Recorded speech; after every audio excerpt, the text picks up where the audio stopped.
সুপ্রভাত, শুভ সকাল বন্ধুরা, কেমন আছেন সবাই? আমার ফ্যামিলি ব্লগে আপনাদের সকলকে জানাই অনেক স্বাগত। প্রচুর রেনলিলি ফুল ফুটেছে।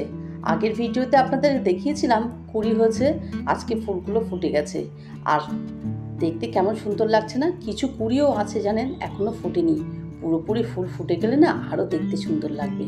আর এই যে আমার বাইরের কিছু টুকটাক গাছ আছে। বেশি গাছের যত্ন করতে পারি না, তাই বেশি গাছ রাখিও না, ওই সামান্য কয়েকটা গাছ আছে। আর এইদিকে জানেন আমার এই মানি প্লান্ট গাছগুলো দেখেছেন? বাইরের বেরোনোর গেটের কাছেই আমি পাঁচিলের গায়ে অনেক মানি প্লান্ট গাছ বসিয়ে রেখেছি, পুরো ভর্তি হয়ে গেছিলো। বর্ষাকাল তো, তাই কিছুটা কেটে দিয়েছি। আস্তে আস্তে এগুলো আবার পুরো পাঁচিলটা ভরে যাবে। আর এদিকেও দেখুন নিচ দিয়ে কত রেনলিলি বেরিয়েছে। একটা দুটো গাছ বসিয়েছিলাম, তার থেকে চারিদিকে ছড়িয়ে গেছে। আর বর্ষাকালে এই ফুলটা ফুটে আছে, দেখতে কিন্তু একদম অন্যরকম লাগছে। চলুন এবার ঘরের মধ্যে যাই, রান্নাবান্না তো শুরু করতে হবে। সকালটায় কিন্তু বৃষ্টি নেই, কিন্তু পরে বৃষ্টি হয়েছিল। আর এই দেখুন ডিমগুলো কি করছি বলুন তো, ধুয়ে ধুয়ে ফ্রিজে রাখবো। কারণ বাইরে থেকে নিয়ে আসা ওই নোংরা ডিম আমি কোনোদিন ফ্রিজের মধ্যে রাখি না, তাই ডিমগুলোকে ধুয়ে পরিষ্কার করে একটু জল ঝরিয়ে ফ্রিজের মধ্যে দেবো। তাই ফ্রিজে কিন্তু খাবার জিনিসই থাকে, তাই বাইরে থেকে আনা এই নোংরা ডিমগুলো কখনোই আমি ফ্রিজের মধ্যে একেবারে ডাইরেক্ট ঢোকাই না। এদিকে দেখুন ভাতটাও বসিয়ে দিয়েছি, ভাতটা হতে থাক, ততক্ষণে আরও টুকটাক কিছু কাজ গুছিয়ে নিই। এদিকে দেখুন দুধের প্যাকেটও নিয়ে নিয়েছি, কারণ দুধের প্যাকেটগুলোও কিন্তু বাইরে থেকে আসে, তাই আমি এভাবে ধুয়ে দুধের প্যাকেটও ফ্রিজের মধ্যে রেখে দিই। বলতে পারেন এগুলো কিন্তু একটা টিপস, আপনাদের নিশ্চয়ই উপকারে আসবে। যাই হোক, এগুলো তো এখানে জল ঝরার জন্য রেখে দিলাম। এবার কি কি রান্না করব সেগুলোরই জোগাড় করতে থাকি।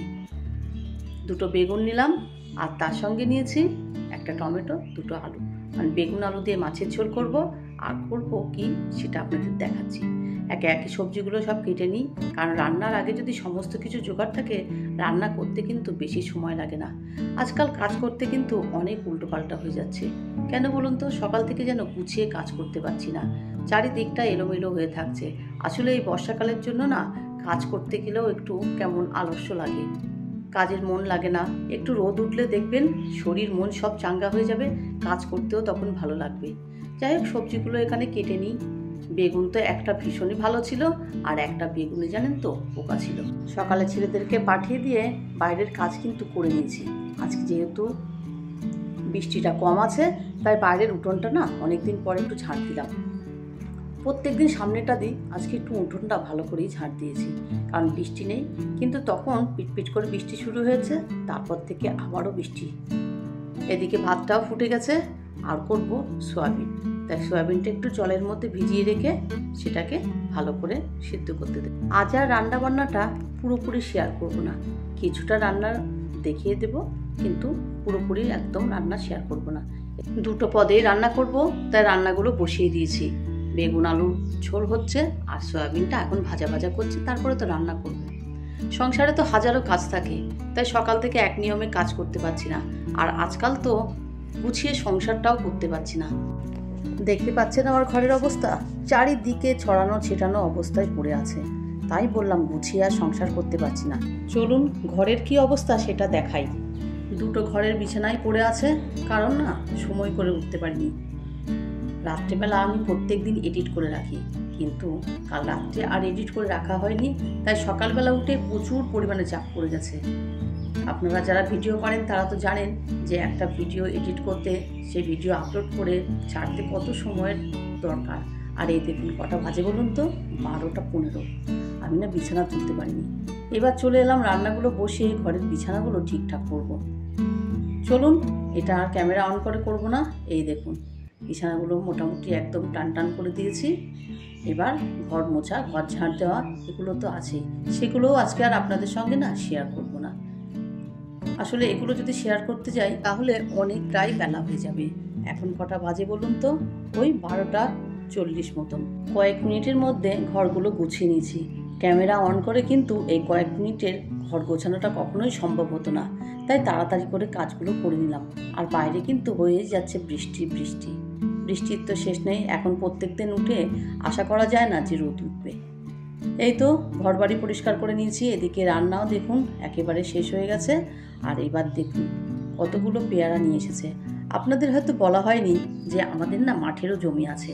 সেই জমিতে পটল হয়, অনেক চাষ করাও হয়, লোক দিয়ে চাষ করা হয়, কিন্তু পেয়ারাগুলো আমাদের জমির নয়, এগুলো হয়তো পাশের কোনো জমি থেকে নিয়ে আসা হয়েছে। তাই এখন একটু পেয়ারা মাখা খাবো। এটা কিন্তু বিকালবেলা পেয়ারাটা আমি মাখছি। পেয়ারাটা কেটে নিয়েছি, তার মধ্যে দিয়ে দিলাম একটু বিট লবণ, একটু লঙ্কার গুঁড়ো, আর তার সঙ্গে একটু চাট মশলা ছড়িয়ে দিলাম।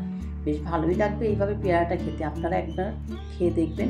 চলুন পেয়ারাগুলো মেখে ঘরের মধ্যে নিয়ে যাই, ছেলেদের সঙ্গে বসে একসঙ্গে খাওয়া যাবে। দাঁড়ান, তার আগে একটা খেয়ে দেখি, আর লোভ সামলানো যাচ্ছে না। কেমন টেস্ট হলো একটু দেখি তো। বাহ, খেতে কিন্তু দারুণ হয়েছে। আর এইদিকে দেখুন বৃষ্টি হয়েই যাচ্ছে। আজ আবার 5টা থেকে রায়ানের বড়া আছে, দেখা যাক। এখন তো বাজে ওই 4টে মতো, 1 ঘন্টার মধ্যে যদি বৃষ্টি কমে তাহলে তো পাঠিয়েই দেব। ওদের পাপার জন্য কিছুটা পেয়ারা মাখা দিয়ে আসলাম, আর এবার আমরা নিয়ে এসে খাবো। পেয়ারাগুলো তো খাবো, আর বাইরে কিন্তু শুরু হচ্ছে ঝমঝমিয়ে বৃষ্টি, আর একদম কালো অন্ধকার করে এসেছে। এত বৃষ্টির মধ্যে রায়ানকে আর পড়াতে পাঠালাম না, কারণ পরীক্ষা হচ্ছে তো, বৃষ্টিতে ভেজাটা ঠিক হবে না। তাই ওকে একটু পড়িয়ে নিলাম, পড়িয়ে নিয়ে তারপরে টুকটাক সন্ধ্যাবেলা অনেক কাজ থাকে, সেগুলো করে নিয়ে রাত্রেবেলা ডিনার বানাতে চলে এলাম। আজকে ডিনারে হচ্ছে পরোটা, আর তার সঙ্গে দুপুরের যে সয়াবিন আলুর তরকারি করেছিলাম সেটা তো রয়ে গেছে। এই পরোটা আর সয়াবিন আলুর তরকারি দিয়েই হবে আজকে আমাদের ডিনার। পরোটাগুলো তো এখানে বেলে নিলাম। এবার দেখুন পরোটাগুলো একদম সুন্দর করে ভেজে নেব। আর এই পরোটা কিন্তু আমাদের লাল লালই খেতে পছন্দ করে, মানে একটু পোড়া পোড়া। পরোটা, রুটি, লুচি সব কিছুই আমাদের একটু পোড়া পোড়া খেতেই পছন্দ করে। তাই দেখুন পরোটাগুলো তো সেঁকে নিলাম। এবার খাওয়া দাওয়ার পালা। এখন বাজে ওই 11:15 মতো। রায়ান তো খেয়ে ঘুমিয়ে পড়েছে, এবার রিজু আর আমি খেয়ে নেব। আজ তাহলে আসি, আবার আসবো নতুন একটা ভিডিও নিয়ে। সবাই খুব ভালো থাকবেন, সুস্থ থাকবেন, সাবধানে থাকবেন, আর ভিডিওটা ভালো লাগলে একটা লাইক করে দেবেন।